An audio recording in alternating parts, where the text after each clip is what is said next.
Kita bahas tujuan puasa dulu, karena orang yang dapat Lailatul Qadar nggak serta-merta dia ujug-ujug dapat, para bunda sekalian.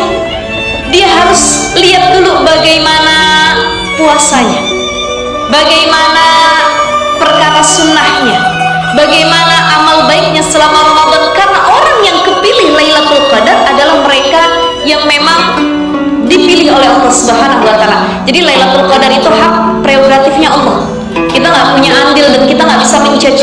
Oh, kayaknya kamu yang dapat Lailatul Qadar nih, kayaknya saya yang dapat nih. Kita nggak bisa memastikan hal demikian karena itu haknya Allah.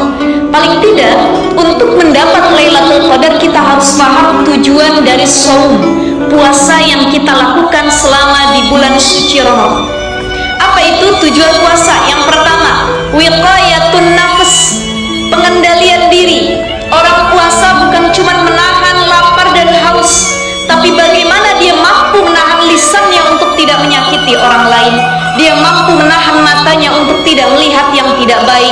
Dia mampu menahan telinganya untuk tidak mendengar perkara yang diharamkan Allah. Dia mampu menahan dirinya, jiwanya, hatinya untuk tidak melakukan maksiat kepada Allah. Ini tujuan puasa yang pertama.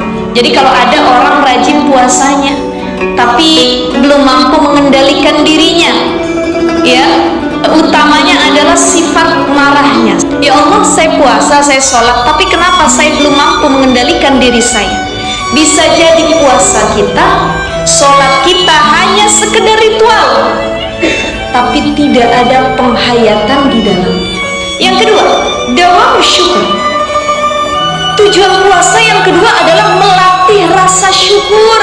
Ketika kita lapar, haus, kita lemah, tidak berdaya, kita bilang, ya, kayak gini ternyata rasanya kelaparan, kayak gini rasanya nggak bisa makan apapun, kayak gini rasanya badan lemah, lunglai, tidak berdaya. Itu juga ya Rob yang dirasakan oleh orang-orang yang tidak seberuntung saya dalam perkara rezeki.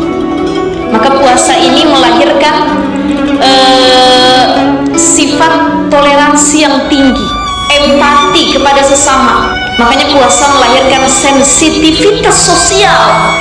Puasa melahirkan kepedulian sosial, bahwa begini ternyata rasanya tidak punya apa-apa dan sesuatu yang bisa dimasukkan ke dalam perut.